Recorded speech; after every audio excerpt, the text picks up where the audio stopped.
SIT విచారణ అంటే కేసీఆర్ గారి విచారణ తర్వాత అంటే ఆ రోజు కేసీఆర్ గారిని ముట్టుకుంటే తెలంగాణ పిత అని చెప్పేసి చాలామంది అంటే బీఆర్ఎస్ సానుభూతి పరులు మాట్లాడిన మాటలు ఇవి. తెలంగాణ తెచ్చింది కేసీఆర్, సావు నోట్లో తలకాయ పెట్టి తెలంగాణ తీసుకొచ్చాడు, తెలంగాణ పిత కేసీఆర్ అని చెప్పేసి చాలామంది మాట్లాడడం జరిగింది. అండ్ అట్లనే అసలు కేసీఆర్ ఎట్లా తెలంగాణ పిత అవుతాడని చెప్పేసి ఇంకొక వర్గం కూడా మాట్లాడుతుంది. మరి నిజంగానే కేసీఆర్ని తెలంగాణ పిత అనొచ్చా లేకపోతే ఏంటి అనేది ఇప్పుడు చర్చనీయాంశం అయింది. సో దీనికి సంబంధించి మరిన్ని వివరాలు మనకి తెలియజేయడానికి మనతో పాటు ఉన్నారు ప్రముఖ రాజకీయ విశ్లేషకులు భరద్వాజ్ గారు. నమస్కారం. నమస్తే సార్. తెలంగాణ పిత ఎవరనేది ఇప్పుడు చర్చనీయాంశం అయింది సార్. కేసీఆర్ అని చెప్పేసి కొంతమంది అంటున్నారు, కేసీఆర్ అసలు ఎట్లా అవుతాడు అని చెప్పేసి ఇంకొంతమంది మాట్లాడుతున్నారు సార్. సో దీన్ని అసలు ఎట్లా చూడాలంటారు? అంటే తెలంగాణ పిత అనేటువంటి టైటిల్ ఉందా అసలు అనేది ఒక సందేహం. ఉండాలి అనేటువంటి రూలు నిబంధన అంతకంటే లేదు. జాతిపిత అనేటువంటి టైటిల్ మహాత్మా గాంధీ గారికి ఉండింది, కానీ అది అఫీషియల్గా ఎవరో ఇచ్చింది కాదు. ఎలా వచ్చింది ఆయనకి? ఫాదర్ ఆఫ్ ది నేషన్ అనే మాట వాళ్ళే ఖాయం చేసుకున్నారు. ఎవరు ఖాయం చేసుకున్నారు? కాంగ్రెస్ పార్టీ వాళ్ళే ఖాయం చేసుకుని ఆ విధంగా ముందుకు వెళ్ళారు వాళ్ళు, చంద్రబాబు నాయుడు గారు చెప్పినట్టు. అంటే ఆ రోజుల్లో శ్రీపాద అమృత డాంగే అని ఒక ఆయన ఉండేవాడు, కమ్యూనిస్ట్ పార్టీ నాయకుడు. ఆ శ్రీపాద అమృత డాంగే గారు, మీరు ప్రతిదానికి జాతికి రిప్రజెంటేటివ్ లాగా బిహేవ్ చేస్తారు గాంధీ గారు, మీరేమన్నా ఈ జాతికి పిత లేకపోతే ఫాదర్ ఆఫ్ ది నేషనా అని అడిగాడు. ఆయన ఎస్ అన్నాడు గాంధీ గారు. ఆ విధంగా ఆయన జాతిపితగా స్థిరపడ్డాడు. ఆ తర్వాత చాలా సందర్భాల్లో ఆయన అలా వాడుతూ వచ్చారు. అయితే అదే సందర్భంలో తెలంగాణ రాష్ట్రం ఆవిర్భవించడానికి టీఆర్ఎస్ ఆధ్వర్యంలో జరిగినటువంటి ఉద్యమం కారణం అనుకుంటే ఇచ్చాము మేము అని కాంగ్రెస్ పార్టీ అంటుంది. అంతకుముందు కూడా చాలా ఉద్యమాలు జరిగినాయి, ఇవ్వలేదు. ఇందిరాగాంధీ గారి హయాంలో చెన్నారెడ్డి గారు చేసినటువంటి ఉద్యమము అవన్నీ కూడా విఫలమవుతూ వచ్చాయి. ఆ తర్వాత తెలంగాణ వరంగల్ డిక్లరేషన్ అనే పేరుతో ఒక ఇది జరిగింది, అప్పుడు కూడా ఏమీ జరగలేదు. కానీ అంతిమంగా కేసీఆర్ గారు చివర నిరాహార దీక్షకి దిగటము, అరెస్ట్ అవ్వటము, ఆయన ఖమ్మం జైలుకు వెళ్ళటము, ఈ పరిణామాల నేపథ్యంలో తెలంగాణ వచ్చింది. కాబట్టి తెలంగాణ తెచ్చింది మేమే అని అప్పటి టీఆర్ఎస్ ఇప్పుడు బీఆర్ఎస్ క్లెయిమ్ చేసుకుంటూ వస్తోంది. కాబట్టి తెచ్చిన వారికి ఓటేస్తారా, ఇచ్చిన వారికి ఓటేస్తారా అనేది ప్రతి ఎన్నికల్లోనూ ఒక కీలక అంశంగా తెలంగాణ గడ్డ మీద నడుస్తోంది. ఇచ్చిన వారేమో సోనియా గాంధీ గారని, తెచ్చిన వారేమో ఇస్తే తీసుకున్నారా లేదా అనేది క్వశ్చన్ ఇక్కడ. అంటే తీసుకోవడం జరిగింది. నిజానికి తెలంగాణ ఎలా వచ్చింది, ఇవ్వటానికి ఎందుకు సుముఖత వ్యక్తం చేసింది సిడబ్ల్యూసి, ఇక్కడ ఉద్యమమే కారణమా, ఇంకేమైనా కారణాలు ఉన్నాయా అనేది కూడా తవ్వి తీస్తున్నారు. అంటే ఒక కలిసి ఉండటం అనేది మొదట లేదు. ఈ రెండు కూడా వేరువేరు రాష్ట్రాలు. అది ఆంధ్ర రాష్ట్రం. ఆంధ్ర రాష్ట్రం తమిళనాడుతో ఉండేది. మెడ్రాస్ రాజధానిగా ఉన్న దాన్ని పొట్టి శ్రీరాములు ఆమరణ నిరాహార దీక్ష తర్వాత ఆయన మరణించటం, ఆ సందర్భంగా ప్రభుత్వం తల వంచి ఆంధ్ర రాష్ట్ర ఏర్పాటుకు అంగీకరించింది. అలా కర్నూలు రాజధానిగా ఆంధ్ర రాష్ట్రం ఏర్పడింది. అప్పటికే ఇక్కడ నిజాం స్టేట్ హైదరాబాద్ స్టేట్గా మారి ఉంది. అంటే పోలీస్ యాక్షన్ సందర్భంగా వల్లభాయ్ పటేల్ గారు దీన్ని యూనియన్లో కలిపేశాడు. నిజాం నవాబుని సరెండర్ చేసుకుని ప్రావిన్స్ దీన్ని యూనియన్లో కలిపేశాడు. ఇండియన్ యూనియన్లో కలిపేసిన తర్వాత ఇది హైదరాబాద్ స్టేట్ అయింది. 52లో జరిగినటువంటి ఎన్నికల సందర్భంగా ఇక్కడ ప్రభుత్వం ఏర్పడింది బూర్గుల రామకృష్ణారావు గారి నాయకత్వంలో. ఈ ప్రభుత్వం ఇక్కడ ఉండగా ఆంధ్ర రాష్ట్రం ఏర్పడి ఆంధ్ర రాష్ట్రానికి టంగుటూరు ప్రకాశం పంతులు గారు ముఖ్యమంత్రి అయ్యి, ఆ సందర్భంగా ఆయన ఒక కామెంట్ చేశాడు. మేము అంటే మీరు కర్నూలులో నిర్మాణాలు ఏమన్నా చేపడతారా అంటే లేదు లేదు, మేము ఇక్కడ ఏమీ నిర్మాణాలు చేపట్టదలుచుకోవట్లేదు, మేము చాలా స్పష్టంగా హైదరాబాద్ వెళ్ళిపోబోతున్నాం అని చెప్పాడు ఆయన. చెబితే అదేమిటి అని అడిగారు అందరూ ఆశ్చర్యంగా. అంటే భాషా ప్రయుక్త రాష్ట్రాల ఏర్పాటుకి ప్రయత్నాలు జరుగుతున్నాయి కదా, సన్నాహాలు జరుగుతున్నాయి. కాబట్టి తెలుగువారందరికీ ఒకే రాజధాని, తెలుగువారందరికీ ఒకే రాష్ట్రం అనే దీని కింద మేము కర్నూలు నుంచి హైదరాబాద్ వెళ్ళిపోతాం. ఇది జస్ట్ అప్పటి వరకు ఉండేటువంటి క్యాపిటల్లే కాబట్టి ఇక్కడ వేరే నిర్మాణాలు అవి చేపట్టాలని మేము అనుకోవడం లేదు అని చెప్పాడు ఆయన ఒక ప్రెస్ కాన్ఫరెన్స్లో, కర్నూలులో జరిగినటువంటి ప్రెస్ కాన్ఫరెన్స్లో. ఈయన ఇలా మాట్లాడారు, మీరేమంటారు అని జవహర్లాల్ నెహ్రూ గారిని అడిగారు. జవహర్లాల్ నెహ్రూ గారు చాలా స్పష్టంగా ఆ రోజున చెప్పిన మాట ఏంటంటే, విస్తరణవాదం కింద చూస్తున్నాను దీన్ని అన్నాడు. ఏది ప్రకాశం గారు హైదరాబాద్ స్టేట్ని కలిపేసుకుంటాం అనటం ఇది విస్తరణవాదం అవుతుంది. ప్రకాశం గారు పెద్దవారు, వారు అలా మాట్లాడితే మాట్లాడి ఉండొచ్చు, కానీ ఇలా వాంఛించటం అనేది ఖచ్చితంగా విస్తరణవాదం అని ఆయన జవహర్లాల్ నెహ్రూ మాట్లాడాడు. అది ఆయన స్టేట్మెంట్ ఉంది, ఓపెన్గా నెట్లో కొడితే ప్రెస్లో వస్తుంది. కాబట్టి అంతిమంగా ప్రకాశం గారి డిమాండ్కి తలొగ్గాడు. అలాగే ఇక్కడ బూర్గుల రామకృష్ణారావు గారు కూడా పెద్దగా వ్యతిరేకించలేదు. అలా ఆంధ్ర రాష్ట్రము అప్పటి హైదరాబాద్ స్టేటు కలిసి ఆంధ్రప్రదేశ్ ఏర్పడ్డాయి. ఈ ఏర్పాటు అవటం అనే దగ్గర ఏర్పడిన క్షణం నుంచి, ఏర్పాటు జరిగిన సందర్భం నుంచి చెన్నారెడ్డి గారికి, కొండా రంగారెడ్డి గారికి వీళ్ళకి వ్యతిరేకతలు ఉన్నాయి. ఈ కలపటం కరెక్ట్ కాదు అనే అభిప్రాయంతో కొంతమంది బూర్గుల మంత్రివర్గంలోనే కొంతమందికి ఇష్టం లేదు. అయినప్పటికీ వారి ఇష్టానికి వ్యతిరేకంగా ఈ కలపటం జరిగింది. వాళ్ళు వ్యతిరేకిస్తూనే ఉన్నారు. అంటే అలా కలపటం వలన చాలా గందరగోళం జరుగుతుంది. ఎంప్లాయ్మెంటు మనం అనుకున్నట్టు జరగదు. ఇక్కడున్న ఉద్యోగాల్లోకి ఎవరెవరో వచ్చేస్తారు. ఇక్కడ ఉన్నటువంటి వనరుల వినియోగం హైదరాబాద్ స్టేట్ ప్రజలకు మాత్రమే జరగదు. కాబట్టి ఈ కలపటం కరెక్ట్ కాదు అన్నవాళ్ళు నెమ్మదిగా వేర్పాటు ఉద్యమానికి, అంటే విడిపోదాం అనేటువంటి ప్రతిపాదనతో ఉద్యమం ఆందోళన లేవదీశారు. ఆ సందర్భంగా కాల్పుల వరకు వెళ్ళింది విషయం. ఆ రోజున చనిపోయినటువంటి అమరవీరుల స్తూపం మనం రోజు చూస్తూనే ఉన్నాం ఇక్కడ. అప్పటి నుంచి ఉన్న పోరాటంలో అప్పుడు ఇందిరాగాంధీ గారు ఎందుకు కన్సిడర్ చేయలేదు? ఆ తర్వాత జయాంధ్ర ఉద్యమం జరిగింది. అంటే ఇక్కడ ముల్కీ నిబంధనలు అమల్లో ఉండేవి హైదరాబాద్ స్టేట్లో. ఈ ముల్కీ నిబంధనలు తీసేయాలి, ఎందుకంటే మా రాజధాని కూడా హైదరాబాదే కాబట్టి మా రాజధానిలో మేము పరాయి వాళ్ళం ఎట్లా అవుతాం? ఒకవేళ మేము పరాయి వాళ్ళం అయితే ఇది మా రాజధాని ఎందుకు అవుతుంది అని ఆంధ్ర ప్రాంతపు నిరుద్యోగులు కోర్టుకు వెళ్ళారు. కోర్టు ముల్కీ నిబంధనల్ని సమర్థించింది. ఏది ఆంధ్రప్రదేశ్ హైకోర్టు మాత్రమే కాదు, హైకోర్టులో పాజిటివ్ జడ్జిమెంటే వచ్చింది, ముల్కీ నిబంధనలు ఉండాల్సిందే అని. దీని మీద సుప్రీంకోర్టుకు వెళ్ళారు. 72లో జడ్జిమెంట్ వచ్చింది. ఆ జడ్జిమెంట్ స్పష్టంగా ముల్కీ నిబంధనల గురించి హైకోర్టు ఏం చెప్పిందో దాన్నే ధృవీకరిస్తున్నామని చెప్పింది. ఆ సందర్భంగా ఆంధ్రప్రదేశ్ నిరుద్యోగుల్లో తీవ్రమైన అసహనం వ్యక్తమైంది.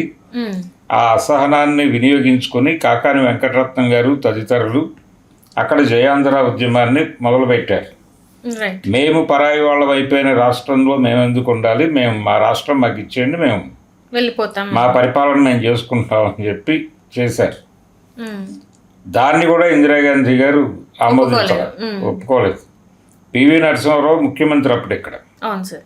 పివి నరసింహారావు గారిని తొలగించి రాష్ట్రపతి పాలన పెట్టి మళ్ళీ ఎన్నికలు జరిపి ఆ తర్వాత వెంగళరావు గారిని ముఖ్యమంత్రిని చేయడం జరిగింది. ముఖ్యమంత్రిగా వెంగళరావుని పెట్టడం, ఆయనకు ఆంధ్ర ప్రాంతంతోనూ తెలంగాణ ప్రాంతంతోనూ ఒక సమన్వయం ఉంది, రెండు ప్రాంతాలలో ఉన్నటువంటి అగ్రనాయకులతో ఆయనకు సత్సంబంధాలు ఉన్నాయని ఆయన్ని ముఖ్యమంత్రిని చేశారు. ఆయన ఖమ్మం ప్రాంతానికి చెందినవాడు కాబట్టి. అలా వెంగళరావు గారు సీఎం అయ్యాడు. ఆ తర్వాత మళ్ళీ తెలంగాణ గురించి ఎవరు మాట్లాడినా ఇది అవ్వదు అనుకున్నారు. నిజానికి వాళ్ళకు కూడా నమ్మకం లేదు ఇక్కడ. అంటే తెలంగాణతో మనం కలిసి ఉంటామా లేదా అనే సందేహం ఉంటూనే ఉంది. అందుకని ఆంధ్ర ప్రాంతపు రైతులు అక్కడ ఒక ఎకరం అమ్మితే ఇక్కడ ఆదిలాబాద్ నిజామాబాద్ ప్రాంతాల్లో 10 ఎకరాలు వచ్చాయి. అందుకని అక్కడ అమ్మేసి ఇక్కడ కొనుక్కుని వచ్చిన వాళ్ళు చాలామంది ఉన్నారు వ్యవసాయం కోసం.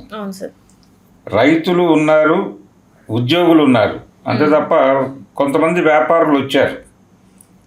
వీళ్ళు తప్ప ఇక్కడేదో పరిశ్రమలు పెట్టాలి, ఇక్కడేదో ఇంకేదో చెయ్యాలి అనేటువంటి కోరికతో ఇన్వెస్ట్మెంట్లు పట్టుకొని భారీ పెట్టుబడులతో ఇక్కడికి రావటం అనేది ఆంధ్ర వైపు నుంచి జరగల. హైదరాబాద్ క్యాపిటల్ అయినప్పటికీ ఇక్కడేవో హోటల్స్ అలాంటివి నిర్మాణాలు చేశారు తప్ప భారీ వ్యాపారాల్లోకి వెళ్ళలేదు.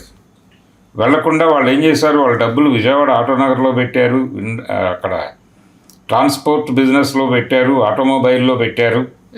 ఆ తర్వాత మెడ్రాస్ వెళ్ళారు, మెడ్రాస్లో డబ్బులు పెట్టారు తప్ప హైదరాబాద్ వైపు చూడలేదు. అంటే అపనమ్మకం ఉండింది, ఇది ఉంటుందా పోతుందో తెలియని పరిస్థితి అని. ఎన్టీ రామారావు గారు సీఎం అయిన తర్వాత కాన్ఫిడెన్స్ వచ్చింది ప్రపంచానికి. అంటే రామారావు గారు కూడా సమైక్యాంధ్రాన్ని ప్రతిపాదించాడు తప్ప ఆయన కూడా వేర్పాటువాదాన్ని అంగీకరించలేదు. ఆయన సినిమాల్లో ఉండగానే వ్యతిరేకించాడు. సినిమాల్లో ఉండగానే జయాంధ్ర ఉద్యమానికి కృష్ణ గారు సపోర్ట్ చేస్తే కృష్ణని పిలిచి మందలించాడు ఆయన. నీకేం సంబంధం, నువ్వు ఎందుకు మాట్లాడుతున్నావు, ఆ జయాంధ్ర గురించి మాట్లాడొద్దు, రాష్ట్రం ఇలాగే ఉండాలి అని చెప్పాడు ఆయన. దానికి రీజన్ కూడా చెప్పుకున్నాడు ఆయన. హైదరాబాద్లో నాకు ఆస్తులు ఉన్నాయి కాబట్టి మనం ఆంధ్ర అని తెలంగాణ అని మాట్లాడొద్దు అని ఓ సినిమాలో ఆయన సన్నివేశం పెట్టాడు, పాట పెట్టాడు. తెలుగు జాతి మనది, నిండుగా వెలుగు జాతి మనది అని పాట పెట్టాడు. ఇవన్నీ నడిచినాయి. అప్పుడు నెమ్మదిగా ఆయన సీఎం అయిన తర్వాత కాన్ఫిడెన్స్ వచ్చింది జనాలకి. ఆ తర్వాత ఇక్కడ సినిమా హాళ్ళు పెరిగినాయి, వలసలు పెరిగినాయి, కొత్త కొత్త కాలనీస్ వచ్చినాయి. అది కుకట్పల్లి హౌసింగ్ బోర్డు, ఇవన్నీ కూడా. అలాగే అనేక ప్రాంతాల డెవలప్మెంట్ రామారావు సీఎం అయిన తర్వాతే జరిగింది. ఈ ప్రతి ప్రాంతంలోనూ సినిమా హాళ్ళు, నైజాంలో సినిమా థియేటర్లు పెరగటము, సినిమా షేర్లు పెరగటం, ఇవన్నీ జరిగినాయి వ్యాపారం. ఈ సందర్భంగా మళ్ళీ అణచివేత, ఇది అంటే పోతిరెడ్డిపాడు దగ్గర నుంచి మొదలు పెడితే జలవనరుల దగ్గర నుంచి అనేక గొడవలు, విడిపోవాలి అనేటువంటి ఆకాంక్ష ప్రజలలో బలంగా ఉంది. ప్రజల ఆకాంక్షలని తనకి అనుకూలంగా మలుచుకొని తనని తాను నాయకుడిగా ఎమర్జీ చేసుకోవడం కోసం కేసీఆర్ ఒక ప్రయత్నం చేశాడు. ఏది తెలుగుదేశం పార్టీలో అంటే చాలా ఓపెన్గానే చాలామంది చెప్తారు. ఆయన ఆ రోజున చంద్రబాబు నాయుడు గారు బీజేపీతో పొత్తు పెట్టుకుని గెలిచిన తర్వాత, వాజ్పేయితో పొత్తు పెట్టుకుని గెలిచిన తర్వాత ఈయనకి ప్రాపర్ మినిస్ట్రీ ఇచ్చుంటే బయటకు వచ్చి ఉండేవాడా అనేది ఒక ప్రశ్న ఉంది. అంటే ఇక్కడ ఇంకొక కూడా ఉంది ఏంటంటే సార్, ఈయన మినిస్ట్రీకి అంటే మంత్రిగా ఉన్నప్పుడు అనేక సార్లు రాజీనామా చేశాడు. అసలు ఈయన చేసినన్ని సార్లు ఎవరూ రాజీనామా చేయలేదు. ప్రతిసారి రాజీనామా చేసి బయటకు వచ్చిన ప్రతిసారి మళ్ళీ ఎన్నికల్లో గెలిచాడు. అండ్ ఈయన చేసినట్టు ఆమరణ నిరాహార దీక్ష ఎవరు చేయలేదు అని చెప్పేసి చాలా మంది మాట్లాడుతూ ఉంటారు. ఆమరణ నిరాహార దీక్షలు చాలా మంది చేశారు, పొట్టి శ్రీరాములు గారు చేశారు. నిజానికి ఈ పరిస్థితి బాగాలేదు అనే ఒక డౌట్తో ఈయన ఒక అంటే నిమ్మకాయ నీళ్లు తాగేశాడు ఒక దశలో అనేది కూడా బయటకు వచ్చింది. పోలీస్ స్టేషన్లో సంథింగ్ ఇక్కడ తాగేశాడు. అరెస్ట్ అయిన తర్వాతే హాస్పిటల్లో ఆయన సరెండర్ అయ్యాడు అనే వార్త కూడా బయటకు వచ్చింది. దానికి నిరసనగా ఉస్మానియా యూనివర్సిటీ విద్యార్థులు గద్దర్ నాయకత్వంలో చాలా భారీ ఎత్తున ఆందోళన చేశారు ఆ రోజు. ఈ ఆందోళన మళ్ళీ ఆయన నిలబెట్టింది. కేసీఆర్ని ఒక సింబల్గా తెలంగాణ ప్రజలు, అంటే అతను ఎలాగూ ఆ మూమెంట్లో ఉన్నాడు కాబట్టి మనం తెలంగాణ ప్రజలు ఆలోచించారంటే ఇతన్ని మనం వాడదాం, ఇతన్ని మనం నిలబెడదాం, తప్పు చేస్తే మందలిద్దాం అన్న పద్ధతిలో మన కళ తెలంగాణ సాకారం అవటం. కాబట్టి తెలంగాణని సాకారం చేసుకోవడానికి మన మధ్య ఉన్న విభేదాలన్నీ పక్కన పెట్టేసి అందరం కలిసి ఇతన్ని నిలబెడదాం అని ప్రజల నుంచి ఒక భారీ ఎత్తున నిరసన, అంటే సమైక్య రాష్ట్రంలో ఉండాలని మేము అనుకోవడం లేదు అని. వంట వార్పు అనే ప్రోగ్రాము, రోడ్ల మీదకి జనాలు వచ్చి సకల జనుల సమ్మె, ఇలా రకరకాలు. ప్రతి ఉద్యమంలోనూ జనాలు విపరీతంగా కదిలారు. కదిలి రోడ్ల మీదకి వచ్చిన జనాలు మాట్లాడింది ఏంటి, మన మధ్య విభేదాలు వద్దు, ఒక లక్ష్యం ఉంది కాబట్టి దాన్ని సాకారం చేసుకోవటానికి మనం ఒక నాయకుడిని ప్రమోట్ చేద్దాం అని కేసీఆర్ని ప్రమోట్ చేశారు జనాలు. జనం కేసీఆర్ని నడిపించారు తప్ప కేసీఆర్ జనాన్ని నడిపించాడు అనేది కరెక్ట్ కాదు. అంటే ఈ రకంగా చూస్తే ఇప్పుడు అంటే మీరు చెప్పిన దాన్ని బట్టి చూస్తే సార్, అంటే కేసీఆర్ గారు ఏం చేయలేదంటారా? కేసీఆర్ ఏం చేశాడు, టీఆర్ఎస్ అనేటువంటి పార్టీ పెట్టాడు. ఈ పార్టీ పెట్టడానికంటే ముందు అసలు తెలంగాణ స్వరూప స్వభావాలు, జరిగినటువంటి కార్యక్రమాలు, తెలంగాణ ఉమ్మడి రాష్ట్రం పరిపాలనలో తెలంగాణకు జరిగిన నష్టము అన్ని రంగాల్లోనూ వీటన్నిటికీ సంబంధించినటువంటి ఒక సమగ్రమైనటువంటి అధ్యయనం చేయించాడు ఆయన. తెలుగుదేశం పార్టీలో ఉంటూనే ఒక తార్నాక ఏరియాలో ఒక అపార్ట్మెంట్ తీసుకుని అక్కడ కొంతమంది జర్నలిస్టులకి జీతాలు ఇచ్చి పెట్టి వాళ్ళతో ఈ డేటా మొత్తం కలెక్ట్ చేసి పెట్టాడు ఆయన. ఒక డాక్యుమెంటేషన్ చేయించాడు. చేయించటం వెనకాల రాష్ట్రం సాధించాలి అనే ఉద్దేశమే. ఆయన తెలుగుదేశంలో ఉన్నప్పుడు హిడెన్గా జరిగిన కార్యక్రమం అది. కాబట్టి ఆయనకు కూడా ఒక తెలంగాణ వాడిగా ఆకాంక్ష ఉంది. దీని ద్వారా తను లబ్ధి పొందొచ్చు అని కూడా అనుకున్నాడు. తన రాజకీయ భవిష్యత్తు కూడా అదే అనుకున్నాడు ఆయన. అయితే ఆయన తెలంగాణ ప్రజలు కలిసి సాధించుకున్నటువంటి రాష్ట్రం ఇది. తెలంగాణ ఎందుకు ఇచ్చింది కాంగ్రెస్ పార్టీ? ఊరికనే దయదలిచి ఇక్కడ ఏదో తెలంగాణ ప్రజలు ఉద్యమాలు చేస్తున్నారు కాబట్టి అని ఇవ్వలేదు. ఆ రోజు వాళ్ళకున్నటువంటి ఈక్వేషన్స్లో ఆంధ్రలో అప్పటికి ఉమ్మడి ఆంధ్రప్రదేశ్లో ఉన్నటువంటి 42 ఎంపీ సీట్లు తమ కాంపౌండ్లోకి రావాలి అనుకున్నారు. తమ కాంపౌండ్లోకి రావటానికి ఇక్కడ కేసీఆర్ని అక్కడ జగన్ని వాడచ్చు అనుకున్నారు. అంటే తెలంగాణ రాష్ట్రం ఇస్తే ఇక్కడ రాష్ట్రం ఇచ్చారు అనే పేరుతో కాంగ్రెస్కో టీఆర్ఎస్కో ఓట్లు పడతాయి.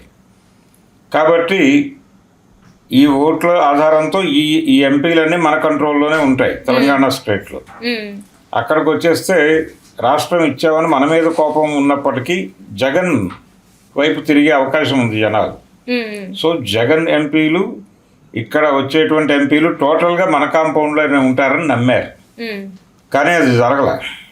వాళ్ళు ఒక రకంగా వాళ్ళు వేసిన వ్యూహం దెబ్బతింది. వ్యూహంగా గెలుపు అంటే పార్లమెంట్ ఎన్నికల్లో గెలిచి ప్రభుత్వాన్ని ఏర్పాటు చేయడం కోసం తెలంగాణ ఇవ్వడానికి సిద్ధపడిపోయింది. కానీ ఆవిడ ఆ రోజున్నటువంటి రాజకీయ పరిస్థితుల్లో ఇది వైజ్ డెసిషన్ అనుకుంది ఆవిడ. అంతే తప్ప ఉద్యమాలకి సాగిలపడి కాదు. అంటే నిజానికి ఉద్యమాలకు సాగిలపడే పరిస్థితి ఉంటే చెన్నారెడ్డి గారి టైంలోనే తెలంగాణ ఇచ్చి ఉండాలి. కానీ అప్పుడు ఇంత విధ్వంసం జరగలేదు కదా సార్. విధ్వంసం ఏమిటి? కోరిక, జనాల కోరిక. అంటే ఇక్కడ చూస్తే ఉస్మానియాలో చూసుకున్నట్టయితే విద్యార్థుల ఆందోళనలు అంటే చాలా రోజులు అన్నీ బంద్ అయిపోయి ఎక్కడికక్కడ స్తంభించిపోయింది. ఇంత పెద్ద స్థాయిలో అంటే చాలా వరకు ప్రాణాలను బలిదానాలు జరిగాయి. మళ్ళీ అంటే తొలి దశలో అవ్వండి, ఖచ్చితంగా మళ్ళీ దశలు అవ్వాలని చెప్పేసి ఇక్కడ వాళ్ళందరూ పూనుకున్నారు. గద్దర్ లాంటి వాళ్ళు పాటలతోని ముందుకెళ్ళడం చాలా మంది ప్రజల ఆకాంక్ష. అంటే ప్రజల ఆకాంక్షలు బలంగా ఉంది. తెలంగాణ రావాలి, తెలంగాణ సాధించాలి అనే కోరిక ప్రజల్లో ఉంది. ప్రజలలో ఆ కోరిక ఉండటం అనేది ఒక పాజిటివ్ అంశం. ఈ పాజిటివ్ అంశాన్ని ఆధారం చేసుకుని ఆయన నాయకుడిగా ముందుకొచ్చాడు. ఆయన్ని నాయకుడిగా వాళ్ళు యాక్సెప్ట్ చేశారు. యాక్సెప్ట్ చేసి ఇతన్ని నిలబెడదాం, మన మధ్య విభేదాలన్నీ పక్కన పెట్టి ఏదో ఒక వ్యక్తి సెంట్రిక్గా పెడితే తప్ప చర్చలు జరగవు, పనులు అవ్వవు అని తెలంగాణ ప్రజలు అనుకోవడం వలన కేసీఆర్ నాయకుడిగా ఎమర్జ్ అయ్యాడు.